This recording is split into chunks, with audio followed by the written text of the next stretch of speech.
오늘 주시는 말씀 같이 보겠습니다. 출애굽기 14장 6절에서 16절까지입니다. 출애굽기 14장 6절에서 16절까지 우리 한 목소리로 함께 우리 합독하도록 하겠습니다. 같이 읽습니다. 바로가 곧 그의 병거를 갖추고 그의 백성을 데리고 갈새 선발된 병거 600대와 애굽의 모든 병거를 동원하니 지휘관들이 다 거느렸더라. 여호와께서 애굽 왕 바로의 마음을 완악하게 하셨으므로 그가 이스라엘 자손의 뒤를 따르니 이스라엘 자손이 담대히 나아갔습니다. 애굽 사람들과 바로의 말들, 병거들과 그 마병과 그 군대가 그들의 뒤를 따라 바알스본 맞은편 비아히롯 곁 해변 그들이 장막 침대에 미치니라.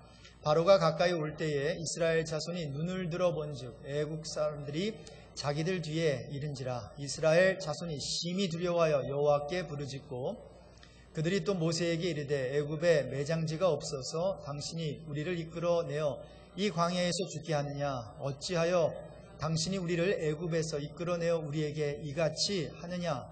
우리가 애굽에서 당신에게 이른 말이 이것이 아니냐? 이르기를 우리를 내버려 두라. 우리가 애굽 사람을 섬길 것이라 하지 아니하더냐? 애굽 사람을 섬기는 것이 광야에서 죽는 것보다 낫겠노라. 모세가 백성에게 이르되 너희는 두려워하지 말고 가만히 있어서 여호와께서 오늘 너희를 위하여 행하시는 구원을 보라. 너희가 오늘 본 애굽 사람을 영원히 다시 보지 아니하리라. 여호와께서 너희를 위하여 싸우시리니 너희는 가만히 있을지니라. 여호와께서 모세에게 이르시되 너는 어찌하여 내게 부르짖느냐? 이스라엘 자손에게 명령하여 앞으로 나아가게 하고 지팡이를 들고 손을 바다 위로 내밀어 그것이 갈라지게 하라.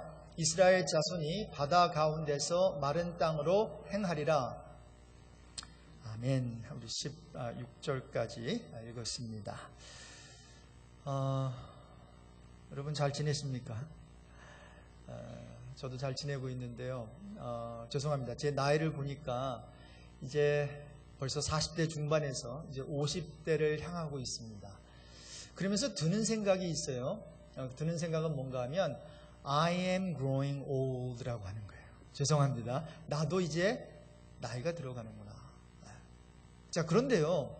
I am growing old라고 하는 표현과 함께 반드시 따라와야 되는 표현이 한 가지가 있습니다. 그것은 뭔가 하면 I'm not just growing old, but I am growing up.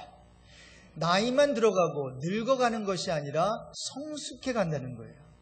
grow old만 하는 것이 아니라 grow up.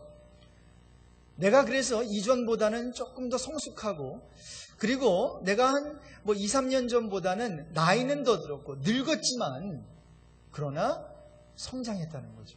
grow up 했다고 하는 거죠. 여러분 우리 하나님은 참 좋으신 분인 것 같아요. 왜냐하면 있는 모습 그대로 우리를 받아주세요. 그래서 하나님께서는 이렇게 이런 거 갖추고 저런 거 갖추고 그러니까 이제 잘 됐구나. 이제 내게 와라 이렇게 하지 아니하시고 있는 모습 그대로 용납하시고 사랑하시고 받아주신다라는 거예요. 그런데 여러분 오해하지 마십시오. 하나님께서는 우리 모습 그대로 사랑하시지만 있는 모습 그대로 놔두지는 않으신다는 거예요. Anybody come. 아무나 오라는 거예요. 그런데 일단 왔으면 예수 그리스도를 믿고 이제 구원 받았으면 하나님의 자녀가 되고 천국 백성이 됐으면 그냥 그 모습 그대로 놔두지 않으시겠다는 거예요. 하나님의 의지, 하나님의 열심 그것은 뭔가 하면 자라나가게 하시다. grow up 하게 하시겠다는 거예요. 그래서 하나님은 우리가 성장하길 원하십니다. 하나님은 저와 여러분이 변화되길 원하십니다. 어떤 수준까지요? 예수 그리스도의 수준까지. 자, 그래서 하나님은 우리가 평범한 사람에서 비범한 사람으로 영어로 표현하면 ordinary person에서 extraordinary person으로 변화하길 원하십니다. 그래서 오늘 설교 제목을 제가 비범한 성도 이렇게 제목을 잡아봤는데요. 어떻게 하면 우리가 비범한 성도가 될 수 있을지 한번 살펴보기를 원합니다. 여러분, 하나님께서 놀라운 일을 이제 모세를 통해서 이루셨어요. 430년 동안 그 애굽 이집트 땅에서 종살이, 그러니까 노예 생활을 했는데, 이제 하나님께서 그 많은 200만 명의 이스라엘 그 사람들을 이제 종 모세를 통해서 이제 구출해 내셨죠. 얼마나 기뻤겠습니까? 얼마나 감격했겠어요? 자, 그런데 생각지도 못한 일이 일어납니다. 사실 애굽이 이제 바로왕과 함께 떠나라 그랬거든요. 자꾸만 하나님께서 이 재앙으로 이 애굽 땅을 치니까 더 이상 우리 못 살겠다. 너희들, 당신네들 빨리 이제 이 이집트를 떠나십시오. 부탁했거든요. 그래서 떠나게 됐는데, 근데 뒤를 돌아보니까 자신들을 죽이려고 이 애굽 군대가, 이집트 군대가 막 쫓아오는 거예요. 기쁨은 잠깐, 이제 그들의 마음은 두려움과 원망으로 바뀌게 됐습니다. 그러면서 이런 말을 해요. 그냥 애굽에 놔두지. 애굽에 우리를 묻을 묘지가 없어서 그런가? 우리가 이 광야에서 이게 죽는 것보다 그저 애굽인을 섬기는 게 낫겠다 하지 않았냐? 이러한 이야기를 하면서 울고 불고 난리를 치고 있는 모습이 오늘 본문의 이야기입니다. 여러분, 하나님을 아는 사람이라 할지라도 이렇게 평범한 사람들은 지금 이스라엘 백성들과 같이 어려움이 닥치면 심히 두려워합니다. 오늘 본문을 보세요. 10절에 보니까 바로가 가까이 올 때에 이스라엘 자손이 눈을 들어 본즉 그럽니다. 눈을 들어 보지 않았을 때는, 앞만 보고 나갔을 때는 괜찮았어요. 그런데 잠깐 발걸음을 멈추고 뒤를 보러 돌아봤더니 거기에 애국 군대가 쫓아오고 있는 거예요. 그것을 보자마자 이제 이스라엘 자손의 마음속에서 심히 두려운 마음이 생긴 거예요. 근데 여러분, 비범한 리더 모세를 보십시오. 여러분, 13절에 뭐라고 외칩니까? 여호와께서 오늘날 너희를 위하여 행하시는 구원을 보라. 똑같은 상황인데요, 평범한 이스라엘 백성들은 지금 큰 어떠한 두려움에 떨고 있고요, 비범한 리더 모세는 아주 멋진 말로 외치고 있어요. 이날 여호와께서 우리를 구원해 내실 것이다 말이죠. 이렇게 큰 차이가 있어요. 평범한 사람들은 어려움이 닥치면 또한 불평하기 시작합니다. 이미 말씀드린 대로 11절 이하의 내용이 그런 내용이거든요. 모세를 향해서 원망하는 말을 이렇게 저렇게 합니다. 그러면서 왜 우리를 이렇게 고생시키냐고, 왜 이까지 이제 끌어내가지고 왜 이 광야에서 죽게 하냐고. 그러나 비범한 그리스도인들은 이 어려움을 통해서 하나님이 어떤 축복을 나에게 주실 거라는 기대감을 갖습니다. 바로 비범한 리더 모세의 마음이었어요. 13절에 보니까 두려워하지 말아라. 너희는 가만히 서서 주께서 오늘 너희를 어떻게 구원하시는지 지켜보기만 해라. 너희가 오늘 보는 이 애국군들, 이 이집트 사람을 다시는 볼 수 없을 것이다. 그리고 14절에 주께서 너희를 구하여 주시려고 싸울 것이니 너희는 좀 진정해라. Calm down, calm down. 평범한 사람들은 현실의 어려움 앞에서 불평하지만 이렇게 비범한 성도는 하나님의 일하심을 기대합니다. 이뿐입니까? 평범한 그리스도인들은 은혜를 쉽게 잊어버리는 것 같아요. 지금 출애굽을 한 지 얼마 안 됐습니다. 그런데 벌써 그 10가지 재앙을 통해서 이제 애굽을 치신 그 하나님의 은혜, 그리고 마지막 10번째 재앙이 뭐였습니까? 이제 애굽의 장자들을 다 죽이는데, 그런데 우리 히브리인 그 집은요, 이제 문설주에 양의 피를 이제 발라놓은 그 집은요, 죽음의 사자가 그냥 활짝 뛰어넘거든요. 다른 사람들 옆집에 있는 장자들은 다 죽었는데 우리 집에 있는 장자들은 안 죽었어요. 그러면서 그런 놀라운 하나님의 은혜를 경험했음에도 불구하고 갑작스럽게 닥친 현실의 어려움으로 하나님을 원망하기 시작합니다. 근데 모세는 달라요. 비범한 모세는 과거의 은혜를 잊어버리지 않았습니다. 그래서 그는 여호와 하나님의 말씀을 신뢰하고 이제 지팡이를 들고 손을 바다 위로 내밀어서 홍해 바다를 갈라지게 합니다. 그리고 그 200만이 넘는 이스라엘 백성이 바다 한가운데로 마른 땅을 밟으며 지나갈 수 있게 했습니다. 아마 이런 말을 들으면서 여러분은 당연하죠, 목사님. 모세니까 그렇게 했지요. 모세니까 그렇게 비범할 수 있었겠지요. 생각하실런지 몰라요. 예, 여러분 모세는 정말 지도자 중에 지도자였어요. 아마 전무후무한 그런 리더였을 거예요. 아니 200만 명이 넘는 사람을 40년 동안 빌딩도 없고 음식점도 없고 그리고 처소도 없는 펄머넌한 어떤 처소도 없는 그런 광야에서 인도한 지도자가 있습니까? 없거든요. 24시간 함께 40년 동안 200만과 함께 지내면서 리드한 사람이 있어요? 없어요. 없을 거예요.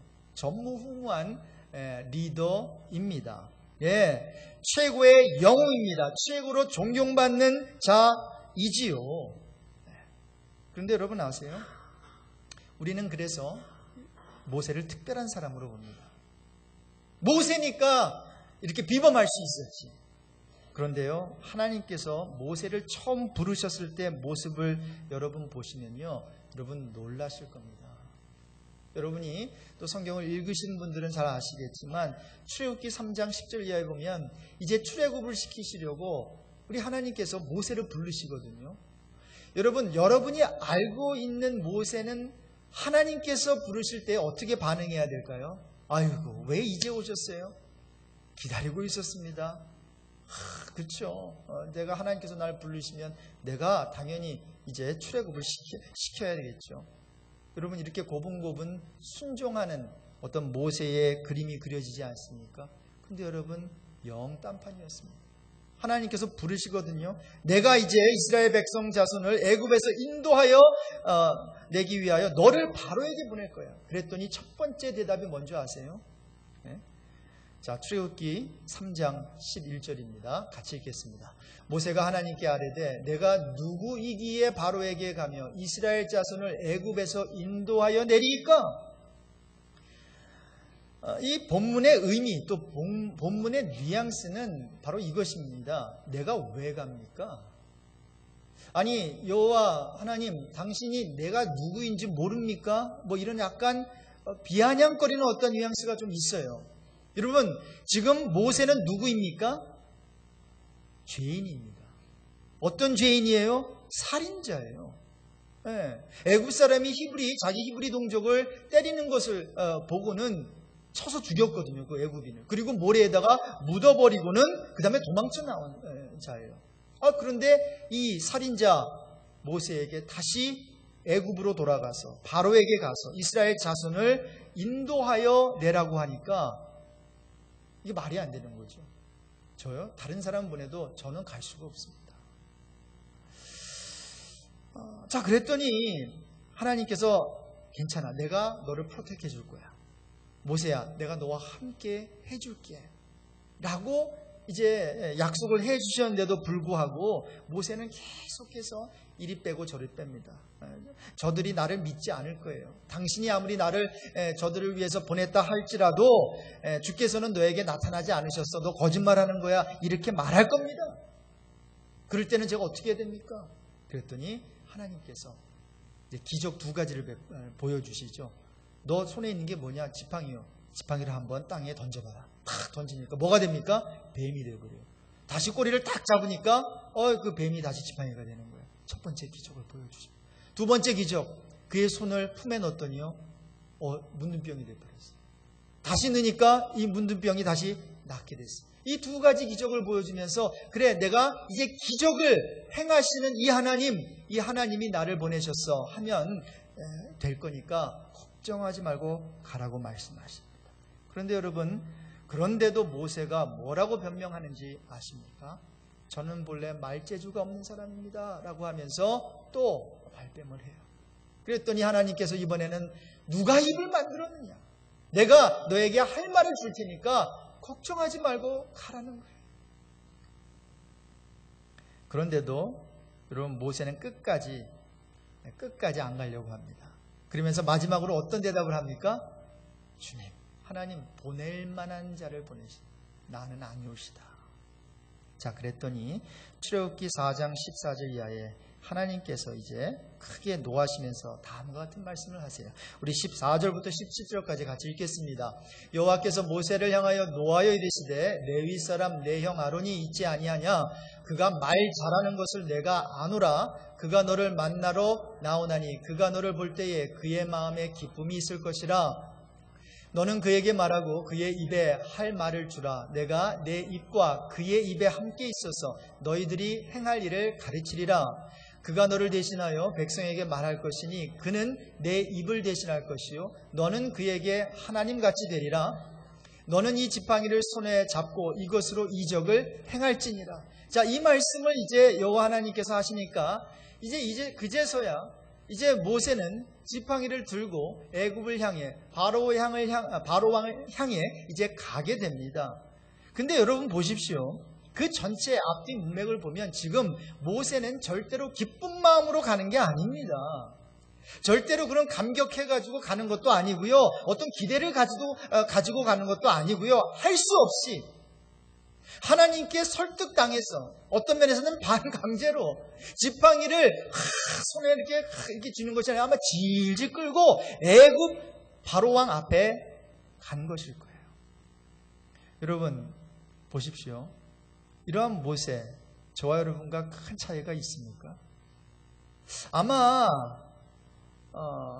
우리가 알아야 되는 모세가 바로 이러한 모세라는 거죠.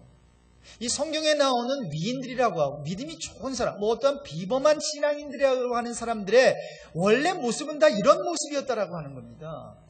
그래서 여러분 성경을 읽을 때 우리가 너무 마지막 그 모습들, 순교하고 그리고 자신을 부인하고 막 이러한 모습이라 보니까 너무 거부감이 있는 거죠. 그렇죠? 나는 그렇게 안 돼. 나는 그렇게 비범한 성도가 될 수 없어.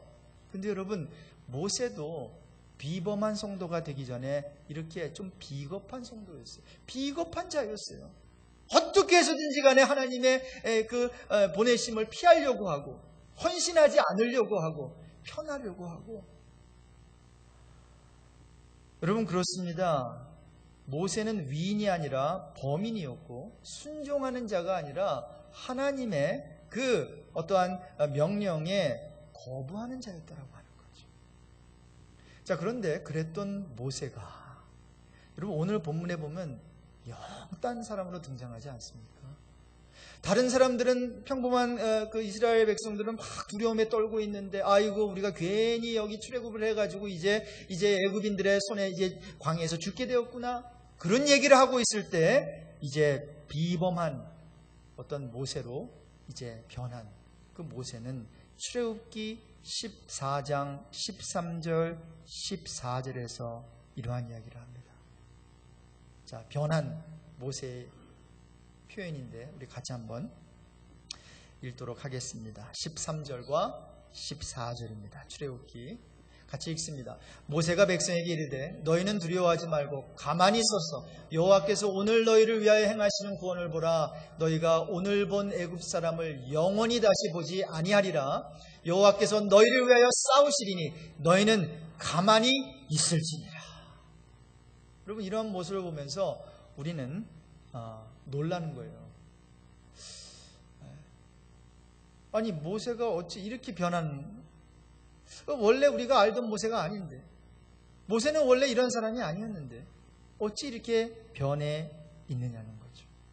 자, 그러면서 여러분 우리는 모세를 이야 대단하게 생각하는 것이 아닙니다. 여러분 이러한 모습을 보면서 우리는 야 모세같이 그렇게 참 뭐라 그럴까요? 하나님 말씀 안 들으려고 하고 그리고 하나님이 그렇게 설득하는데도 이리 빼고 저리 빼려고 하는 그 사람을 항복시키신 하나님, 야, 그 하나님이 대단하시구나. 만약에 모세를 항복시켰다면 나도 항복시킬 수 있으시겠구나. 만약에 살인자 모세를 하나님께서 그렇게 위대한 지도자로 사용하셨다면 그 하나님이 나는 그래도 살인자가 아니잖아. 나는 사람을 죽인 적이 없잖아. 나는 어떤 면에 보면 야 모세보다 좀 나은 구석이 있네. 야 그렇다면 하나님께서 나를 모세 사용하신 것처럼 사용하실 수 있겠구나. 여러분 이러한 마음을 갖는 저와 여러분 되시기를 바랍니다. 여러분, 이러한 어떠한 성경 스토리를 우리 하나님께서 성경 저자를 통해서 기록하시면서 하나님께서는 큰 소리 치고 계시는 거예요. 이제 봐라, 모세가 니네들보다 잘난 면이 있나? 너네들하고 똑같단다. 너네들하고 똑같단다. 그러니까 너네들 핑계 대지 말아라는 거죠. 너희보다 못했으면 못했지, 더 나은 존재라고 생각하느냐? 아니라는 거예요. 자, 그런데 앞에는 홍해가 가로막고 있고 뒤에는 애국 군대가 확 쳐들어오는데 그렇게 비겁했던 그 모세가 이제 아름다운 그 모세로, 비범한 모세로 바뀌어가지고 저렇게 큰 소리를 치고 있단다.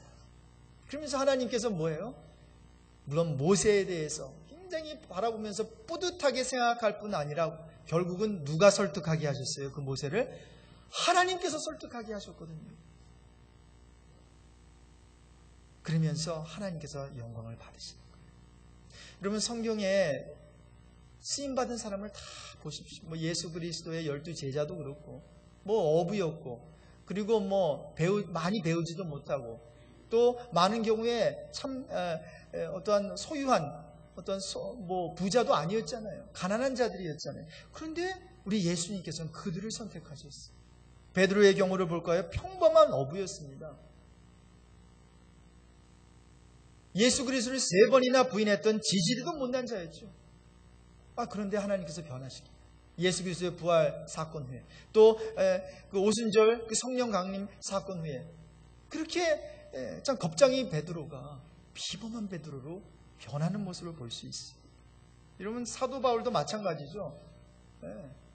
5개의 사람을 가두고 그 다음에 돌로 이제 그 예수님을 믿는 사람들을 쳐서 죽이고 그런 거에 이제 앞장서고 그러던 자가 자신이 복음을 위해서 옥에 갔죠.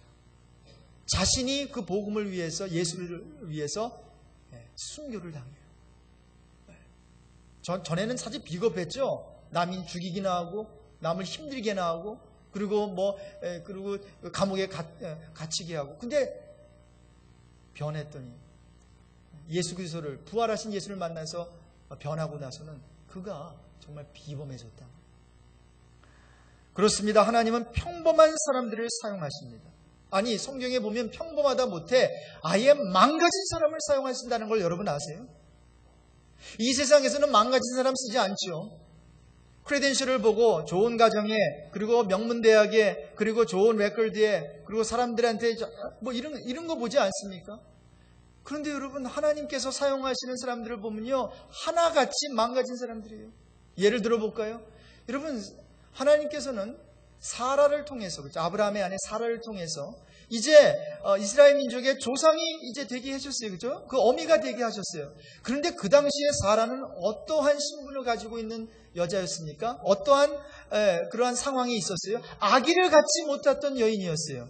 여러분, 아기를 지금도 갖지 못하면, 특히 한국 컬처에서는, 문화에서는 하여튼 시어머니에게 굉장히 야단 맞죠. 그리고 구박받고 부인 아내 노릇도 못한다 하고. 근데 여러분, 이 이스라엘 민족 그 문화도 그랬습니다. 여자가 아기를 못 낳는다면은 그것은 뭐예요? 죄송합니다. 병신이에요, 병신. 그리고 또 뭐예요? 하나님께 저주받은 걸로 치는 거예요. 하나님께서 무슨 죄가 있어가지고 저렇게 탯줄도 열어주지 아니하시고 저렇게 죄가 많아가지고 아기도 못 낳는 말이죠. 여러분, 잉태할 수 없는 저주받은 여인, 바로 사라를 택하셔서 아브라함에게 이삭을 허락하신 하나님이에요. 라합을 아시죠? 이스라엘 백성의 가나안 시대에 물꼬를 틀게 한 그 라합. 이 라합은 기생 출신이에요. 창녀 출신이에요. 이런 미천한 신분을 가진 그녀가, 그런데 아세요? 예수님의 족보에 오르게 되는 영광을 얻었다는 그 사실을. 여러분, 어찌 그럴 수가 있어요? 룻을 보십시오. 남편을 잃었어요. 이주 노동자였어요. 이방인으로 살아왔어요. 그런데 다윗 왕의 조상이 되게 하셨어요. 마지막으로 소녀 에스더를 보세요. 고아였어요. 고아였어요. 삼촌 아래서 성장했어요. 그런데 하나님께서는 고아의 신분임에도 불구하고 유다 민족을 구해낸 여인으로 사용하신 줄로 믿습니다. 여러분, 하나님께서 왜 이렇게 하실까요? 왜 별 볼 일 없는 사람, 망가진 사람, 이 세상에서는 사실 거들떠 보지도 않은 그러한 사람들을 왜 택하셔서 하나님의 귀한 일을 하게 하실까요? 그 이유가 고린도전서 1장 26절 이하에 이렇게 기록되어 있어요. 같이 읽겠습니다. 형제들아, 너희를 부르심을 보라. 육체를 따라 지혜로운 자가 많지 아니하며 능한 자가 많지 아니하며 문벌 좋은 자가 많지 아니하도다. 그러나 하나님께서 세상에 미련한 것들을 택하사 지혜 있는 자들을 부끄럽게 하려 하시고 세상에 약한 것들을 택하사 강한 것들을 부끄럽게 하려 하시며 하나님께서 세상에 천한 것들과 멸시받는 것들과 없는 것들을 택하사 있는 것들을 폐하려 하시나니 이는 아무 육체도 하나님 앞에서 자랑하지 못하게 하려 하심이라. 예, 여러분, 미련한 것들을 택하셨어요. 왜요? 지혜 있는 자들을 부끄럽게 하시려고. 세상에 가장 약한 것들을 택하셨어요. 왜? 강한 것들을 부끄럽게 하시려고. 하나님께서는 세상에 천한 것, 멸시받는 것, 없는 것, 망가진 것들을 택하셔서 온전한 것, 있는 것들을 폐하시려고 그런 것들을 선택하신대요. 그러면서 결론적으로 하나님 앞에서 자랑하지 못하게 하시죠. 여러분, 오늘 말씀을 준비하면서 저는 모세의 그런 삶을 보면서 하나님께서 모세를 왜 불렀을까? 딱 한 가지더라고요. 모세 그 자체. 여러분, 모세에게 어떤 능력을 구하셨습니까? 모세의 어떤 크레덴셜을 보고 하나님께서 부르셨습니까? 모세의 뭐 어떤 뭐 좋은 구석이 있어서 부르셨습니까? 말도 제대로 못해요. 뭐 하나도 순종도 안 해요. 근데 왜 부르셨을까? 여러분, 저 같으면 이렇게 한두 번 안 한다 그러면 그 당시에 뭐 보낼 사람도 더 있지 않았겠어요? 하기 싫다고 하는 사람은 왜 자꾸만 불러다가? 이사야도 주여 내가 여기 있습니다. 뭐 이런 사람이 또 그 당시에 뭐 있을 만도 하지 않겠습니까? 그런데 굳이 가지 않겠다라고 하는 사람을 왜 가게 하시나요? 아니, 그 프로젝트가 중요하지 않아요? 출애굽하는 프로젝트. 그렇게 430년 동안 노예 생활을 하고 있던 그러한 빨리 구해야죠. 그런데 하나님께서는 그 프로젝트 이전에 person이 중요했어요. person이 중요했어요. 하나님께서는 어젠다가 있었는데 모세를 모세답게 만들어, 비겁한 모세를 비범한 모세로 만드는 그러한 프로젝트가 있었다는 거죠. 그래서 하나님께서는 그 모세를 부르셨다는 겁니다. 말씀을 정리하면서 여러분, 하나님께서는 저와 여러분들 같이 평범한 사람들을 부르셨습니다. 그런데 아까 처음에 말씀드린 것처럼 절대로 평범한 그 자리에 그냥 놔두지 않으신다는 거예요. 비범한 자리로, 비범한 사람들로 변화시키세요.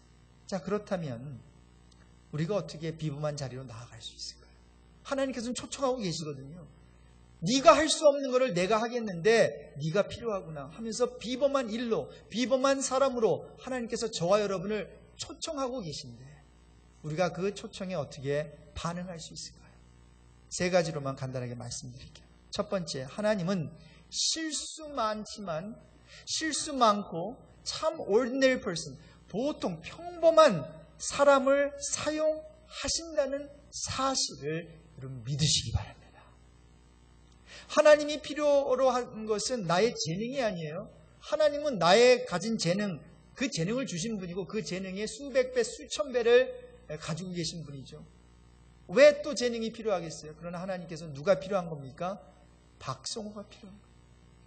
하나님께는 여러분이 필요한 거예요. 여러분 그 자체가 필요한 거예요. 자, 그래서 하나님은 평범하다 못해 멸시받던 약한 자들을 비범한 인생으로 만드시는데 대가이신 것 같아요. 성경에 보십시오. 다 그렇게 평범했던 사람들을, 못났던 사람들을 다 체인지하세요. 그러므로 여러분, 진짜 비범하신 분은 누구일까요? 하나님이세요. 얼마나 비범하신지 보잘것없는 평범한 인생들을 사용하셨어요. 놀라운 일을 행하게 하십니다. 여러분, 절대로 나는 그저 평범한 사람이기 때문에 평범한 가운데서 그 평생을 보낼 거야, 이렇게 말씀하지 마십시오. 하나님이 여러분을 향한 삶은 그러한 평범함이 아닙니다. 여러분, 평범하게 살겠다라고 하는 것은 다른 말로 하면 편하게 살겠다는 거죠. 그건 겸손도 아닙니다. 그것은 오히려 불순종일 수 있어요. 모세가 그랬죠. 평범하게, 나는 그냥 평범하게. 쫓기는 인생이지만 그냥 이게 편하니까. 근데 그게 아니에요. 하나님께서 비범한 삶으로 저와 여러분을 부르시는데, 나 같은 평범한 사람 사용하십니다.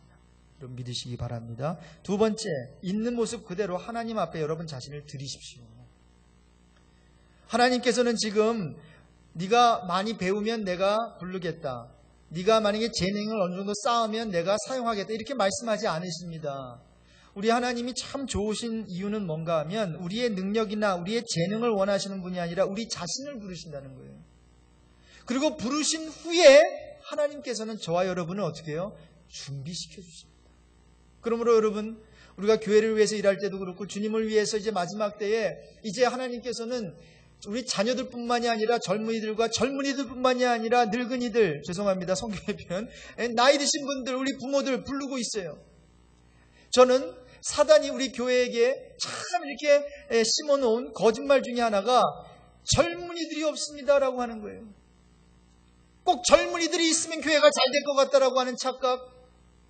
여러분, 이것은 사단의 기만입니다. 우리를 기만하고 있는 거예요. 여러분, 젊은이가 있다고 교회가 되는 것이 아닙니다.